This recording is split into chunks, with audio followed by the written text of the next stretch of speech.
ఈ వీడియోను వీక్షిస్తున్న మీ అందరికీ మా హృదయపూర్వక వందనాలు. దేవుడు మిమ్మల్ని దీవించి ఆశీర్వదించును గాక. దేవుడు నాకు ఇచ్చిన ప్రేరణ బట్టి ఒక విషయాన్ని మీతో పంచుకోవాలని నేను ఆశపడుతున్నా. ఏంటంటే ఆ విషయం, చాలామంది ఏం చేస్తూ ఉంటారంటే దేవుడికి ఇవ్వవలసిన స్థానం అంటే దేవునిపై ఉంచవలసిన నమ్మకం, దేవునిపై ఉంచవలసిన విశ్వాసం, దేవుడిపై ఉంచవలసిన భారం, ఇంకా దేవునిపై ఉంచవలసిన ఆ మొదటి ప్రేమ అనేక మందికి ఇస్తూ ఉంటారు. అది ఈ లోకంలో ఉన్న భార్యకు కావచ్చు, ఈ లోకంలో ఉన్న భర్తకు కావచ్చు, ఈ లోకంలో ఉన్న వారికి ఎవరికైనా కావచ్చు, లేదంటే తన ఉద్యోగానికి కావచ్చు, తన వ్యాపారానికి కావచ్చు, తన పిల్లలకి కావచ్చు, తన కుటుంబానికి కావచ్చు. దేవునికి ఇవ్వవలసిన ప్రథమ స్థానము దేవునికి ఇవ్వకుండా వీటన్నిటికీ ప్రథమ స్థానం ఇస్తూ ఉంటారు. దేవునికి ఇవ్వవలసిన ప్రయారిటీ దేవునికి ఇవ్వకుండా, దేవునికి ఇవ్వవలసిన గౌరవం దేవునికి ఇవ్వకుండా, కుటుంబంలో ఉన్న చుట్టాలకు ఇచ్చినంత గౌరవం దేవునికి ఇవ్వరు. కుటుంబంలో ఉన్న వారికి ఇచ్చినంత విలువ దేవునికి ఇవ్వరు. వారి మీద ఆధారపడి ఏదైతే వారికి ఆధారం అని వారు అనుకుంటారో, డబ్బు కావచ్చు, పేరు కావచ్చు, ప్రఖ్యాతలు కావచ్చు, ఆస్తులు కావచ్చు, వీటిని వారు ఆధారం చేసుకున్నప్పుడు చాలా కోల్పోతారు.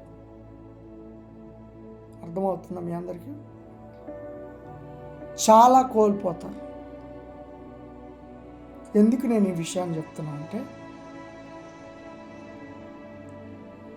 దేవుడికి కాకుండా నువ్వు ఎవ్వరికి ప్రయారిటీ ఇచ్చినా, దేవుడికి కాకుండా నువ్వు ఎవ్వరికి ప్రథమ స్థానం ఇచ్చినా, దేవుడికి కాకుండా నువ్వు ఎవ్వరికి మొదటి స్థానం ఇచ్చినా, నీ జీవితంలో నువ్వు భయంకరమైన శోధన ఎదుర్కొంటావు. అది సొంత తల్లిదండ్రులైనా సరే, సొంత అన్నదమ్ములైనా సరే. అర్థమవుతుందా మీకు? కొన్ని పరిస్థితుల్లో వాళ్ళు కూడా మనకి సహాయం చేయలేని పరిస్థితి ఉంటుంది. అర్థమవుతుందా మీకు? కొన్ని పరిస్థితుల్లో వాళ్ళు కూడా ఏమి చేయలేని నిస్సహాయ స్థితిలో ఉంటారు. మన ఆధారం దేవుడు కాకుండా ఏదైనా మనల్ని మోసం చేయగలుగుతుంది. జాగ్రత్త. ఈ విషయాన్ని నేను చెప్పాలనుకుంటున్నాను. ఎందుకు దేవుడే మనకు ఆధారంగా ఉండాలి? మన చుట్టాలు, రక్త సంబంధులు, బంధుమిత్రులు, మన ఆస్తి, మన డబ్బు, మన ఉద్యోగం ఎందుకు మనకు ఆధారంగా ఉండొద్దు? దేవుడే ఎందుకు ఆధారంగా ఉండాలంటే, ఇవన్నీ మోసం చేసేవే, ఇవన్నీ మన పరిస్థితి బాగుంటే మనతో పాటు ఉండేవే. సపోజ్ మనకి చిన్న అనారోగ్యం వచ్చిందనుకోండి, చిన్న అనారోగ్యం, అది చిన్నదే కావచ్చు కానీ డాక్టర్స్కి తెలియలేదు అనుకోండి, నీ దగ్గర ఉన్న డబ్బంతా ఖర్చు అయిపోద్ది. ఫస్ట్ నీ దగ్గర ఉన్న డబ్బంతా అయిపోయింది అనుకోండి, నువ్వు చేసే ఆ నెక్స్ట్ పని ఏంటంటే అప్పు చేయడానికి వెళ్తాం. అప్పు ఇచ్చిన కాడ ఇచ్చినంత తీసుకుంటాం. తీసుకున్న తర్వాత అవి కట్టలేని పరిస్థితిలో ఉంటాం. ఉన్నప్పుడు నీ చుట్టాలైనా, రక్త సంబంధులైన, బంధుమిత్రులైనా, ఎంత ప్రేమించేవారైనా ఒక్కసారి నీకు సహాయం చేస్తారు, 2 సార్లు చేస్తారు, 3వసారి నీకు మొహం చాటేస్తారు, 3వసారి నువ్వు వస్తున్నావు అంటే వెళ్ళిపోతారు, 3వసారి అమ్మో వీడు కనపడితే మనల్ని డబ్బులు అడుగుతాడు. ఒకప్పుడు రాజులాగా బతికిన వాళ్ళు కూడా. అర్థమవుతుందా? చాలామంది తల్లిదండ్రులు కూడా వాళ్ళ బిడ్డల మీద ఆధారపడుతూ ఉంటారు. వాళ్ళ బిడ్డల్ని నమ్ముతారు. నమ్మి ఏం చేస్తారో తెలుసా, ఆస్తి మొత్తం వాళ్ళ పేరు మీద రాస్తారు. రాయటం బట్టి రియల్గా జరిగిన ఒక ఇన్సిడెంట్ నేను చెప్తా వినండి. నేను ఒకానొక టైంలో ఒక హోటల్లో నేను పనిచేశాను. ఆ హోటల్కి ఒక ముసలాయన వచ్చాడు, చాలా ముసలాయన. ఆయనకి సరిగ్గా నడవలేడు, సరిగ్గా నడవలేని పరిస్థితి అయింది. ఒక పేద ముసలాయన, పేద ఆయన కాదు, చాలా రిచ్ ఆయన, రాజులాగా బతికిన ఆయన, 10 మందికి అన్నం పెట్టిన ఆయన. అర్థమవుతుందా? 10 మందికి అన్నం పెట్టిన ఆయన కొడుకుల్ని నమ్మి ఏం చేశాడంటే ఉన్న ఆస్తి మొత్తం వాళ్ళ పేరు మీద రాసేసాడు. ఉన్న ఆస్తి మొత్తం కొడుకుల్ని నమ్మి వాళ్ళు ప్రేమ చూపించినట్టు చూపించి ఏం చేస్తారంటే ఆస్తి మొత్తం వాళ్ళ పేరు మీద రాపించుకున్నారు. కొన్ని రోజులకి వాళ్ళ భార్యకి అనారోగ్యం వచ్చింది. 2 కిడ్నీలు పాడైపోయింది. 2 కిడ్నీలు భార్యకి పాడైపోయింది. వీళ్ళు చూస్తే ముసలోళ్ళు, బాగా పండు వృద్ధాప్యంలో ఉన్నారు. ముసలి వాళ్ళు, ఆమెకి నెలకి 5,000 6,000 ఖర్చు అవుతుంది. 5,000 6,000 7,000 కూడా ఖర్చు అవుతుంది ఆమె ట్యాబ్లెట్లకి, ఏది కిడ్నీకి సంబంధించిన ట్యాబ్లెట్స్కి. కొడుకులు ఆస్తి రాపించుకున్న 1 నెల 2 నెలలు బాగా చూశారు. రాపించుకున్నంతసేపు తర్వాత మేము చూడలేం, మా వల్ల కాదు, ఏదైనా పని చేసుకొని బతకండి పోండి అని ఇంట్లో నుంచి వెళ్ళేశారు. 3 కొడుకులు ఉన్నారు ఆయనకి. 3 కొడుకులు ఉన్నారు, ఇంట్లో నుంచి వెళ్ళేశారు. పెళ్ళిళ్ళని భార్య పిల్లలు ఉన్నారు. మా పిల్లలకి మాకే కావట్లేదు అని చెప్పి వాళ్ళని పంపించేస్తే ఆయన వచ్చి భయంకరంగా ఏడుస్తూ ఆ హోటల్ దగ్గరకు వచ్చి నాకేదైనా పని ఉంటే ఏంటి అయ్యా, నాకేదైనా పని ఉంటే చిన్న పని ఇవ్వండి అయ్యా. ఆయనే నడవలేకపోతున్నాడు. ఆయన ఏం పని చేస్తాడు హోటల్లో? ఆయన అన్నమాట ఏదైనా పర్వాలేదయ్యా, అడుక్కొని తిందామంటే మనసు ఒప్పలేదయ్యా, అడుక్కోనన్నా బతుకుదామంటే ఒకప్పుడు 10 మందికి అన్నం పెట్టిన నేను ఈరోజు అడుక్కునే పరిస్థితి నాకు వచ్చిందంటే చాలా బాధగా ఉంది. చచ్చిపోదాం అనుకున్నాలే కానీ ఎందుకులే అని బతుకున్నానయ్యా. అదొక్కటే లేదు, చచ్చిపోదాం అనుకున్నా కానీ ఎందుకులే అని ఆగానయ్యా. ఆయన మాటలు చెప్తుంటే నా కళ్ళమ్మటి గెర్రని తిరిగినాయి. మన వంతు మనం ఏదైనా సహాయం చేయగలుగుతామేమో అని నేను అనుకున్న అప్పుడు నాకు దేవుడిస్తున్న ఆలోచన ఏంటో తెలుసా? తల్లిదండ్రులకి బిడ్డల ఆధారమైనప్పుడు నిర్దాక్షిణ్యంగా, అబ్బా ఈ మాట చెప్తుంటే నా గుండెల్లో నుంచి అంటే ఎంత బాధ అనిపిస్తుంది ఈ మాట. తల్లిదండ్రులు ఎంతో ఆధారపడ్డారు బిడ్డల మీద. నా బిడ్డలు నన్ను చూసుకుంటారనే కదా, వాళ్ళ మీద ఆధారపడేగా వాళ్ళకంతా రాసి నమ్మి కదా వాళ్ళకంతా ఇచ్చింది. ఏమాత్రం కనికరం లేకుండా, మళ్ళీ చెప్తున్నా, ఏమాత్రం ఆ కనికరం లేకుండా, ఏమాత్రం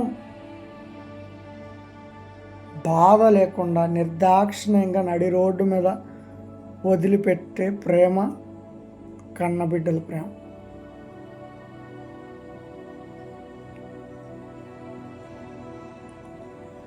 నేను ఎందుకు ఈ విషయాన్ని ఇంత బ్రీఫ్గా చెప్తున్నా అంటే, మన జీవితం ఎప్పుడైనా ఇట్లా వెళ్తేనే మన జీవితానికి విలువ. ఎప్పుడైతే మన ప్లేట్ ఇట్లా పడిందా, మన ఇట్లా వెళ్తున్న జీవితం సడన్గా ఇట్లా తిరిగింది అనుకోండి, అది అప్పుల్లో కూరుకుపోని, చిన్న అనారోగ్య పరిస్థితి రాని, అర్థమవుతుందా, చిన్న ఇబ్బంది వచ్చినా సరే మన చుట్టూ మనకు ప్రియమైన వారు అనుకున్న వారందరూ మనం విడిచిపెట్టి వెళ్ళిపోతారు. మనం నిస్సహాయ స్థితిలోకి వెళ్ళిపోతాం. అందుకే దావీదు ఒక ప్రార్థన చేస్తాడు. ఏమనంటే,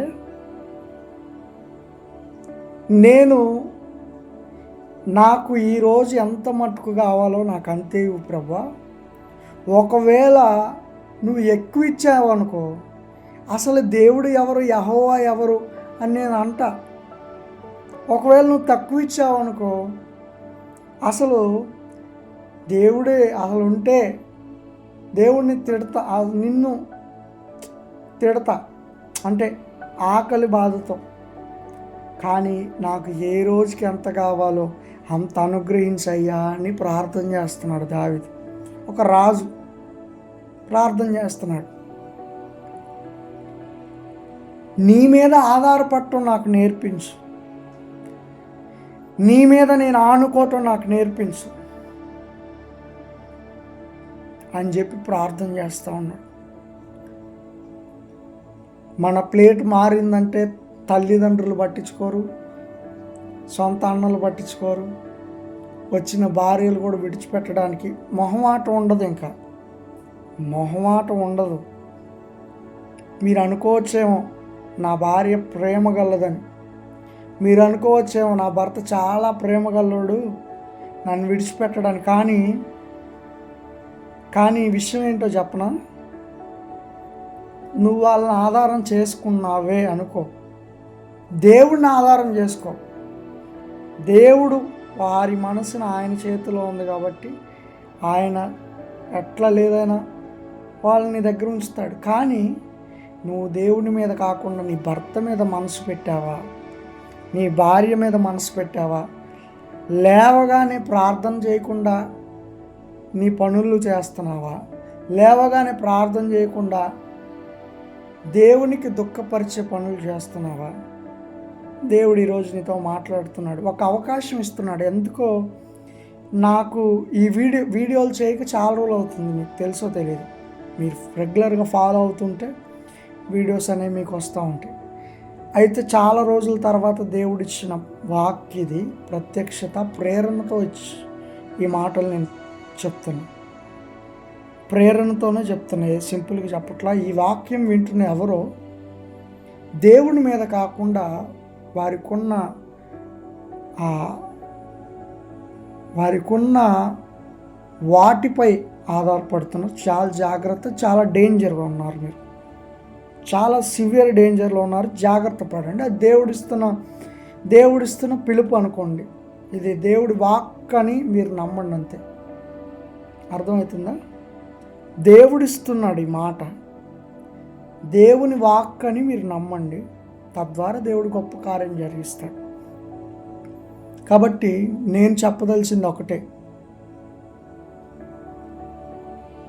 అన్నీ నీ జీవితంలో నుంచి వెళ్ళిపోయి అందరూ నిన్ను వెలివేసి అందరూ నిన్ను తృణీకరించే పరిస్థితి దాకా తెచ్చుకుంటావా? తెచ్చుకో. లేదు, దేవునిపై అంటే దేవుడేం కోపిస్ట్ శాడిస్ట్ కాదు.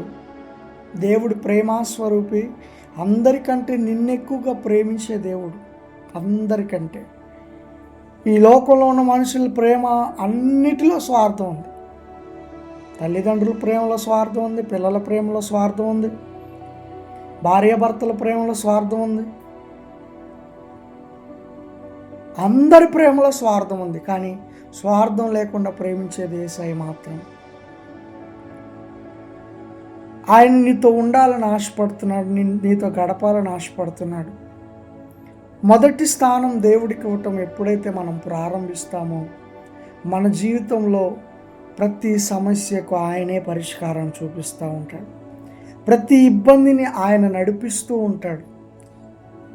ఇంతవరకు నడిపించిన ఆయన ఇక మీదట కూడా నడిపిస్తాడు. నీకు ఉద్యోగం రాగానే దేవుణ్ణి మర్చిపోయిన స్థితిలో ఉన్నావేమో, నీకు సంతానం కలగగానే దేవుణ్ణి మర్చిపోయిన స్థితిలో ఉన్నావేమో, నీకు లేనిదేదో రాగానే దేవుడిని విడిచిపెట్టి వాటి వైపు వెళ్తున్నావేమో. ఎవరి కోసం దేవుడు ఈ మాటలు మాట్లాడుతున్నాడు నాకైతే తెలియదు. నేనేం ప్రిపేర్ అయ్యి వచ్చిందేం కాదు, ఉన్న విషయం నేను చెప్తున్నా. దేవుడు ఆత్మచేత నడిపించిన మాటలే నేను చెప్తాను. దేవుడిచ్చిన ప్రేరణ బట్టి నేను మాట్లాడుతాను. మనుషులకి దయా దాక్షిణ్యం ఉండదు. వాళ్ళకి నీ బాధతో పని లేదు. నేను ఒకటే ఫైనల్ కంక్లూజన్, నువ్వు ఎంత ఇబ్బంది పడుతున్నావా, ఎంత టెన్షన్ పడుతున్నావా, ఎంత ప్రెజర్కి గురవుతున్నావా తెలీదు. వాళ్ళకి అవసరం లేదు. వాళ్ళకి కావాల్సింది నువ్వు వాళ్ళకి ఇవ్వాల్సింది, అంతే. అది మనుషుల ప్రేమ.